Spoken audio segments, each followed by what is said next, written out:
So ways to be alert for financial abuse. There would be two components of financial abuse. One would be someone from the outside getting a hold of the care recipient's identification. So one of the things that you can do for that is you can put a credit freeze on their account.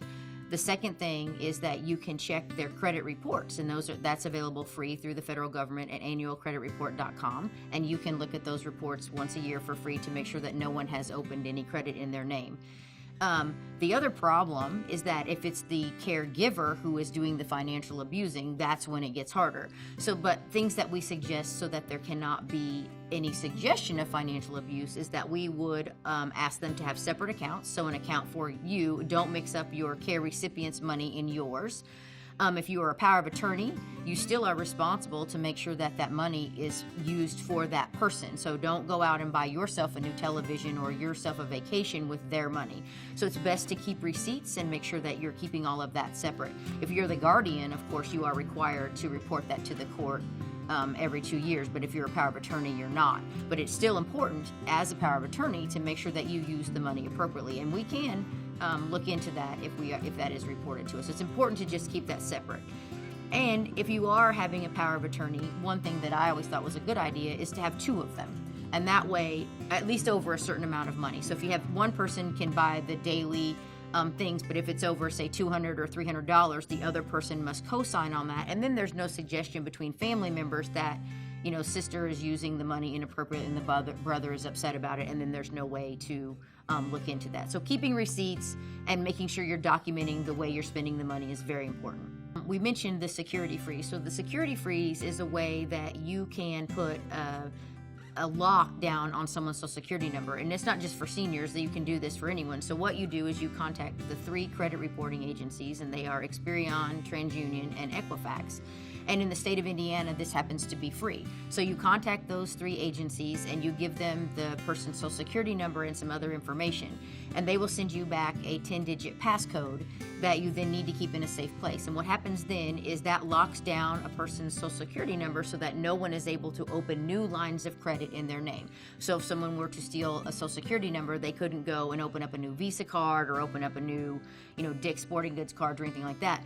But it does not affect anybody that you are already doing business with. So it wouldn't affect a mortgage that you were paying or a credit card that you were using. It only prevents someone from opening new accounts. So that is a good way to make sure that anybody who gets the senior's information in a nefarious way cannot use that, at least in a way to get any new credit. One of the things that we suggest is that you do that, again, the same 3 credit reporting agencies, Experian, TransUnion, and Equifax. And what we suggest that you do is you do this every 4 months or so, because you can see them once a year. If you're doing it every 4 months, then you're looking at that credit, every 4 months. And so you're keeping, like at school where you got your report card, you're able to look at the credit report and make sure that nobody's opened anything new and that the bills are being paid on time and that no one's misusing the credit cards either. How do you sort of get into their business? I think you do it gently. You need to suggest, hey, this bill looks like it might not have been paid, and so then you can help them and start just sort of going over their bank statement with them or whether or not their bills have been paid. It's a very tricky situation because you don't want to you don't want your care recipient to feel like you're trying to take over from them, because then they feel like they're losing control. So it's a very delicate situation in trying to determine how you're going to be able to do that from the person you're trying to care for. I think it's just sort of a, hey, maybe you can make a suggestion that I got this in the mail. Did you get something like that? Because I don't think what I got was the truth. Can we look at what you got to make sure that that wasn't a scam that I got, like I got that scam? And then maybe you can get into their mail that way. The thing about seniors and scams is that once seniors then get retired, right? So now they're home.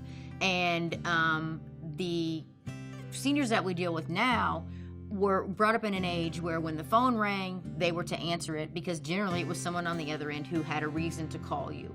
These days, the phone calls come from a lot of foreign countries, and they are scammers that are calling them, and they try to scare the senior or the care recipient into giving them either a credit card number or other information, letting them have access to their computer. They may tell them that a loved one is in prison. They may say, I'm a person who lost a wallet. Or the big one would be, we're with the federal IRS and you failed to pay your taxes, and so now we need you to pay them immediately or we're going to come and arrest you.